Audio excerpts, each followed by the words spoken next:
Good morning students. कल पिछली video में हमने आपको 3 तक के सवाल बताए थे।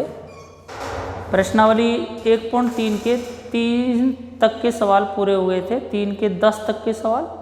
चौथा सवाल है, निम्नलिखित समुच्चयों के सभी उपसमुच्चय लिखिए। पहला सवाल दे रखा है, चौथे का पहला एक समुच्चय है, इसके भी सभी उपसमुच्चय लिखने हैं, इनके सभी के उपसमुच्चय लिखने हैं। उपसमुच्चय के बारे में जानकारी पहले दे ही चुका हूं मैं आपको, चौथे के पहले का है ना, उपसमुच्चय लिख रहा हूं। देखो, कभी भी किसी भी समुच्चय का उपसमुच्चय लिखना हो तो पहला उपसमुच्चय लिख देना फाई, क्योंकि फाई प्रत्येक समुच्चय का उपसमुच्चय होता है। फिर उसके बाद ये जो समुच्चय है इसके अवयवों को अलग अलग करके लिखना है, एक एक फिर दो दो, इस तरह से हो। तो अब एक ही समुच्चय है, एक ही अवयव है इसमें, तो लो भाई, ये इस समुच्चय के सभी उपसमुच्चय हो गए, फाई, और इस समुच्चय के सभी उपसमुच्चय। ऐसे दूसरा देखना बेटा, इसके सभी उपसमुच्चय लिख रहा हूं, तो पहला उपसमुच्चय तो लिखोगे फाई, फिर एक एक अवयव लेंगे, ए बी, भाई फाई पहला हो गया उपसमुच्चय, फिर एक एक अवयव लेके लिख दिया, फिर दो दो लेके लिख दो, ए बी। तो इस समुच्चय के सभी उपसमुच्चय। ऐसे ही आपसे कहा भाई इस समुच्चय के सभी उपसमुच्चय लिखो। तीसरा देखिए बेटा, फाई 1 2 और 3 है ना, एक एक लिख दिया। अब दो दो ले लो, 1 2 अवयव ले लिए, फिर 2 3, फिर 1 3। भाई फाई तो लेना है ही, क्योंकि ये तो सभी समुच्चयों का उपसमुच्चय होता है। फिर एक एक अवयव से समुच्चय बना लिए, दो दो अवयवों से समुच्चय बना लिए, फिर 3 से बनाओ, 1 2 3। लो भाई, इस समुच्चय के सभी उपसमुच्चय,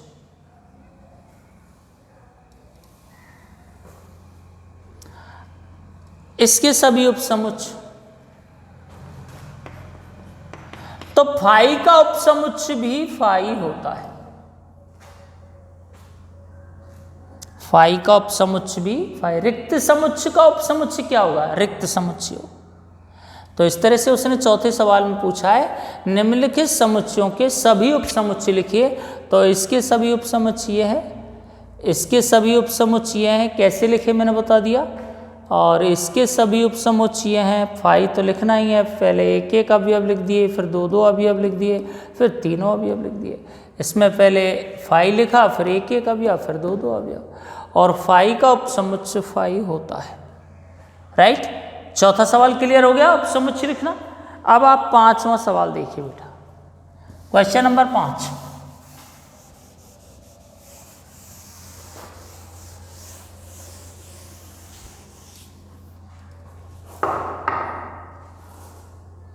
पी ए मतलब घात समुच्चय है ना। पी ए का मतलब समझ गए होंगे, घात समुच्चय। मैंने जब घात समुच्चय आपको समझाया होगा तो बताया होगा इसको, पी ए समुच्चय ए का घात समुच्चय, समुच्चय ए का पावर सेट, समुच्चय ए का घात समुच्चय। उस समय घात समुच्चय वाला वो लिखाया होगा, मैंने आपको समझाया होगा, वो आप उस वीडियो में एक बार फिर से देख लेना। घात समुच्चय पीए में, पीए के कितने अवयव हैं? कितने अवयव हैं?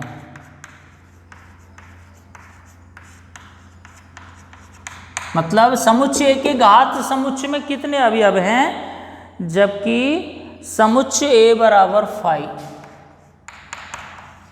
इसका मतलब हल निकालेंगे अब आप। भाई वो न्यू कह रहा है कि किसी समुच्चय के घात समुच्चय में कितने अवयव हैं, तो कैसे लिखोगे आप? घात समुच्चय के अवयवों को दर्शाने के लिए मैंने एक बताया होगा आपको, NPA। इस समुच्चय A के घात समुच्चय में अवयवों की संख्या, समुच्चय A के घात समुच्चय में अवयवों की संख्या, और इसके लिए सूत्र बताया होगा मैंने 2 पे घात n,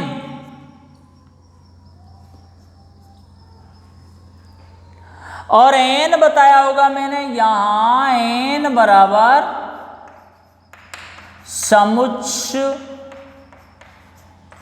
A में अवयवों की संख्या।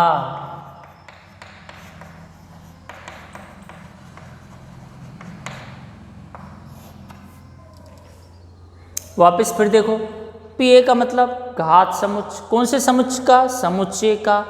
क्या पूछ रहा है? इसमें अवयव कितने हैं, और समुच्चय A बराबर क्या दे रखा है? 5, रिक्त समुच्चय दे रखा है। तो किसी समुच्चय के, किसी घात समुच्चय के अवयवों को कैसे दर्शाते हैं? NPA। इसको कौन से सूत्र से निकालते हैं? 2 पे घात n। n का मतलब होता है जो समुच्चय दे रखा है, यहां समुच्चय A दे रखा है, तो समुच्चय A में अवयवों की संख्या। अब समुच्चय A बराबर क्या दिया हुआ है? 5। A बराबर 5 का मतलब क्या होता है? रिक्त समुच्चय। और इस रिक्त समुच्चय में अवयव के कतई नहीं है, इसका मतलब अवयव 0, कुछ भी नहीं है अवयव। तो यहां लिखोगे NPA बराबर 2 पे घात 0। क्यों भाई? n का मतलब क्या होता है? समुच्चय में अवयवों की संख्या, और समुच्चय में अवयव नहीं है, और जब कोई अवयव नहीं है तो 0। और NPA बराबर 2 पे घात 0 का मतलब 1। किसी भी संख्या पे घात 0 कितना होता है? 1। तो इस तरह से पूछ रहा है वो PA के कितने अवयव हैं। PA के यहां लिखोगे PA के अवयवों की संख्या बराबर 1 अंश। इस तरह से आपका सवाल नंबर हो गया 5। क्वेश्चन नंबर 6, छठा क्वेश्चन पढ़ लो बेटा।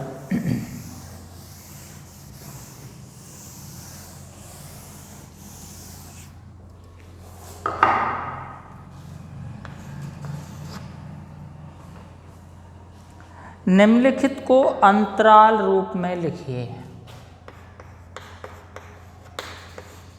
निम्नलिखित को अंतराल रूप में लिखिए। चलिए, इसका पहला सवाल छठे का अंतराल रूप में लिखना है। x such that x belongs to R, x such that x belongs to R -4 less than x less than equal to 6। ये आपका सवाल है भाई। ये कोई समुच्चय दे रखा है समुच्चय निर्माण रूप में, और इस समुच्चय को अंतराल रूप में लिखना है। ये समुच्चय का कौन सा रूप हो गया? समुच्चय निर्माण रूप। x such that x लिख रहा है तो समुच्चय निर्माण रूप हो गया, इसको अंतराल रूप में लिखना है। अच्छा, ये x such that x अवयव है R का, मतलब x बिलोंग्स टू R, वास्तविक संख्याओं में से लेना है ना, और वो जो x का मान लेना है वो -4 से बड़ा लेना है, और -4 से बड़ा और 6 तक लेना है। तो इसको अंतराल रूप में मैं लिख रहा हूं, देखना बेटा। -4 नहीं लेना, तो -4 और छोटा कोष्ठक, नहीं लेना है तो छोटा कोष्टक, बताया होगा अंतराल के बारे में, मैंने पूरी बातें आपको बताई थी। कॉमा लगाओगे और 6 शामिल करना है, 6 लिख लिया और बड़ा कोष्टक, ये अंतराल होगा। इसका मतलब -4 शामिल नहीं है, स्पष्ट कहा -4 से बड़ी, तो -4 शामिल नहीं है, तो -4 शामिल नहीं है तो इधर छोटा कोष्टक, और 6 से छोटी और 6 के बराबर 6 शामिल है तो 6 की तरफ बड़ा कोष्टक। जैसे इसका दूसरा सवाल,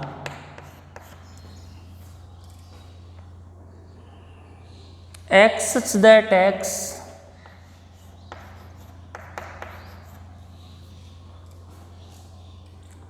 belongs to R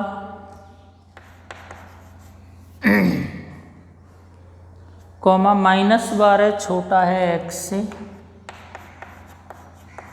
समझ गए होंगे आप, और -10। अब भाई देखो ये चिन्ह लग रहा है, इसका मतलब -12 शामिल नहीं है। हाँ अब -12 शामिल होता, अब नहीं है, तो -12 शामिल नहीं है इस समुच्चय में, इसका मतलब -12 और छोटा कोष्टक।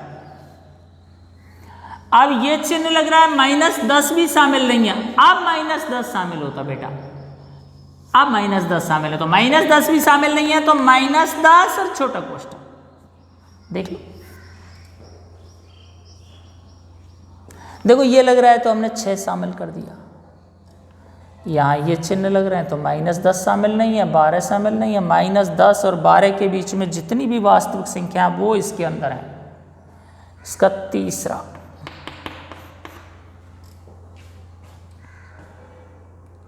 x such that x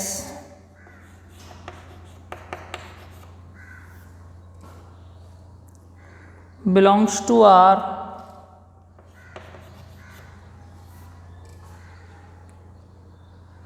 zero छोटा है बराबर है x के,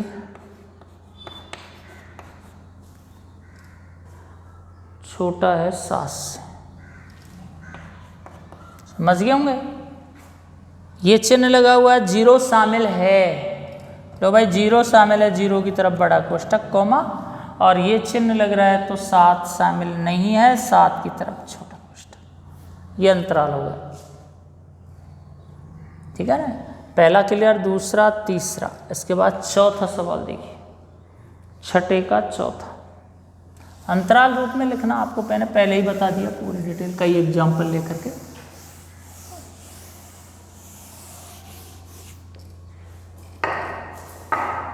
छठे का चौथा सवाल वही अंतराल रूप में आपको लिखना है। x such that x belongs to R, x such that x belongs to R, comma 3 x 4। समझ गए होंगे आप, बिल्कुल 3 शामिल होना है भाई। ये चिन्ह लग रहा है 3 बड़ा है बराबर है, तो बड़ा और बराबर का चिन्ह लग रहा है, बराबर का चिन्ह आ गया ना संगे दोनों तरफ, तो शामिल करते हैं संख्या। तो 3 शामिल करना है और 4 शामिल, तो 3 और 4 के बीच में जितनी भी वास्तविक संख्या है वो सब इस समुच्चय के अंदर। अनंत वास्तविक संख्या होती है 3 और 4 के बीच में, ठीक है ना। 3 भी शामिल है, 4 भी शामिल है। इस तरह से मैंने आपको समुच्चय को अंतराल के रूप में बताया है। अब उल्टा पूछ रहा है वो, क्वेश्चन नंबर 7 पढ़ लो।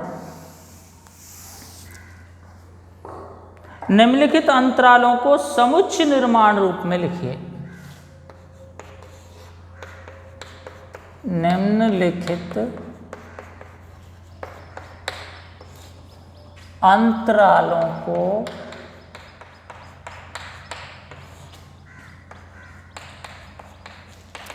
समुच्चय निर्माण के रूप में लिखिए।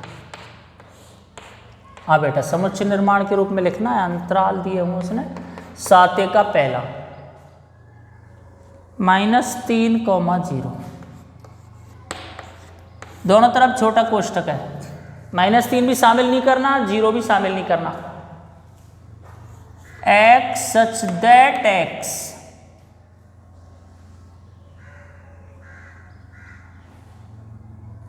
belongs to R, R ही लिख दो, वास्तविक संख्याओं की बात कर रहे हो, कॉमा -3 शामिल नहीं करना भाई, और 0 भी शामिल नहीं करना। देख लो, समुच्चय निर्माण रूप में लिख दिया मैंने, समुच्चय निर्माण रूप कैसे लिखा है देख लो। इसका दूसरा देख लो, 6,12 दोनों तरफ बड़ा कोष्ठक है, समझ गए होंगे। 6 भी शामिल करना, 12 भी शामिल करना। कौन कौन से चिन्ह आएंगे? x such that x belongs to R, comma 6 शामिल करना है और 12 भी शामिल करना है। ये समुच्चय निर्माण रूप हो गया। ठीक है बेटा, समुच्चय निर्माण रूप।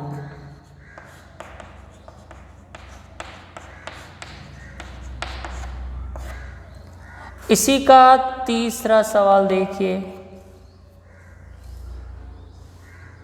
6,12 इधर छोटा कोष्ठक है, इधर बड़ा कोष्ठक, मतलब 6 शामिल नहीं करना, 12 करना है। तो समझ गए कौन सा चिन्ह आएगा। अब तो आपको प्रैक्टिस हो गई होगी। x such that x belongs to R, comma 6 शामिल नहीं करना है तो ये चिन्ह x, और 12 शामिल करना है तो ये चिन्ह। ये समुच्चय निर्माण रूप हो गया इसका, समुच्चय निर्माण रूप। क्लियर। अब इसका चौथा सवाल देखिए, 7A का चौथा।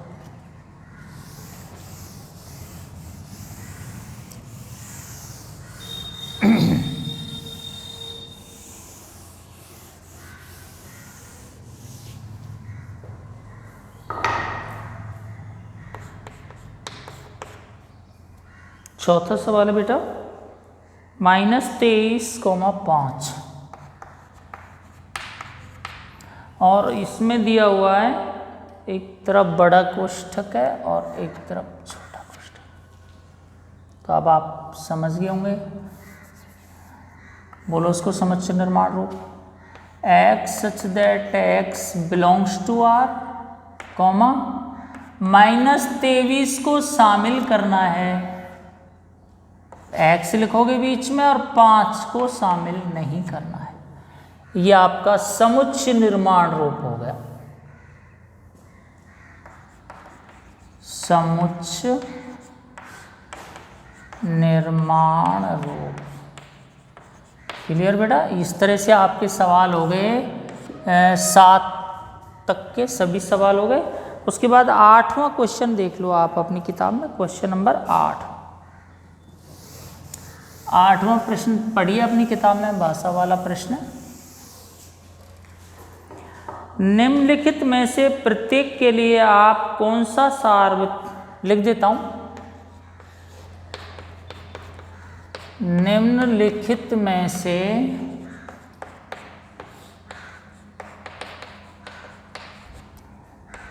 प्रत्येक के लिए आप, निम्नलिखित में से प्रत्येक के लिए आप कौन सा सार्वत्रिक समुच्चय प्रस्तावित करेंगे? कौन सा सार्वत्रिक समुच्चय प्रस्तावित करेंगे?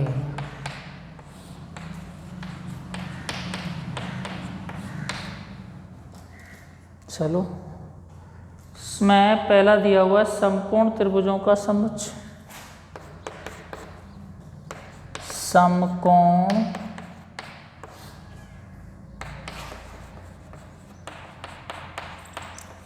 त्रिभुजों का समुच्चय। फिर इसमें दूसरा दिया हुआ है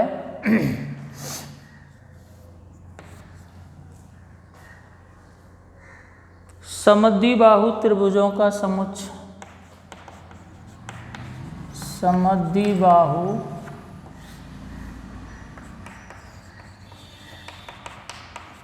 त्रिभुजों का समुच्चय। ये दो दिए हुए बेटा,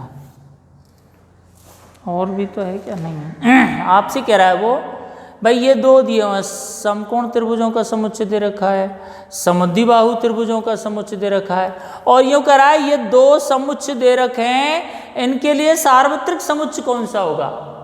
कौन सा सार्वत्रिक समुच्चय प्रस्तावित करोगे? इन दोनों समुच्चयों का सार्वत्रिक समुच्चय बताओ, ये पूछ रहा है वो।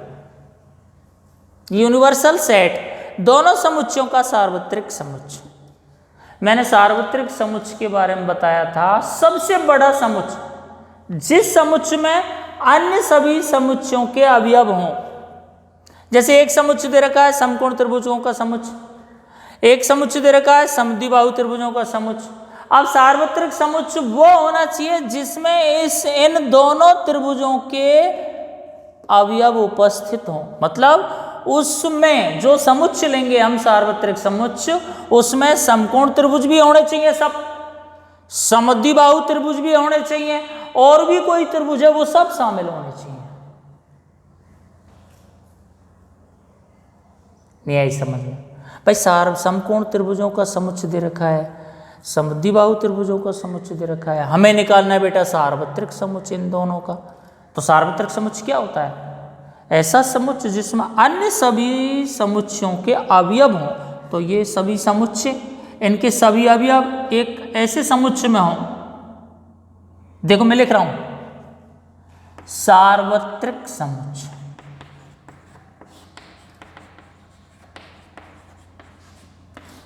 U बराबर, सार्वत्रिक समुच्चय को U, बड़े U से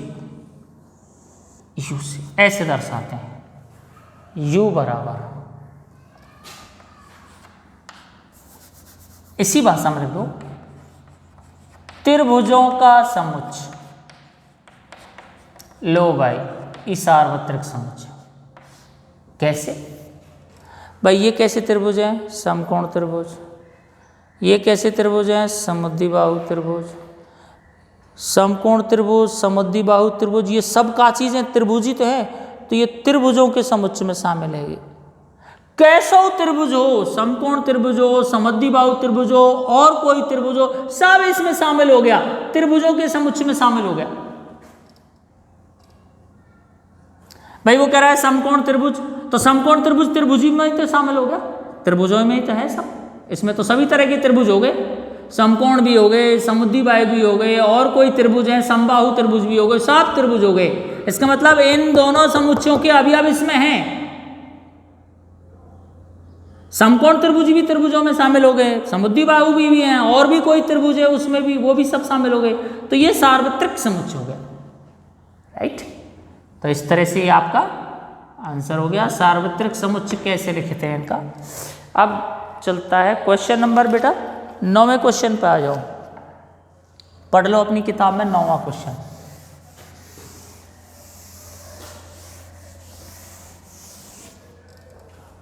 समुच्चय बराबर 1, 3, 5। समुच्चय ए बराबर 1, 3, 5। समुच्चय बी बराबर 2, 4, 6।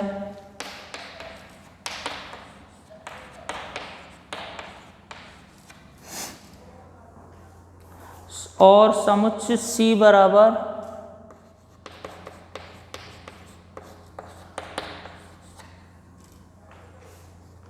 0, 2, 4, 6, 8।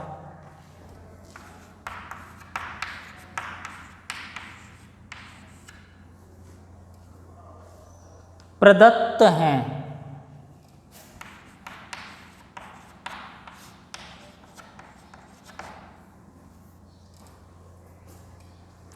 इन तीनों समुच्चय ए, बी और सी के लिए, इन तीनों समुच्चय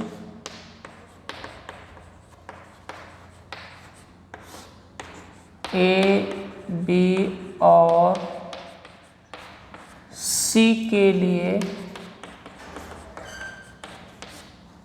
तीनों समुच्चय ए, बी और सी के लिए निम्नलिखित में से कौन सा,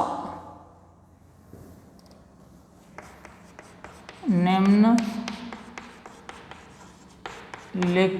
में से कौन सा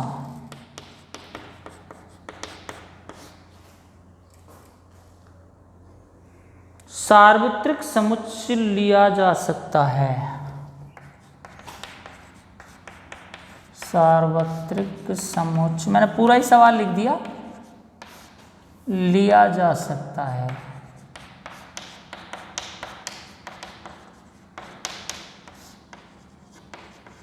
चलो बेटा,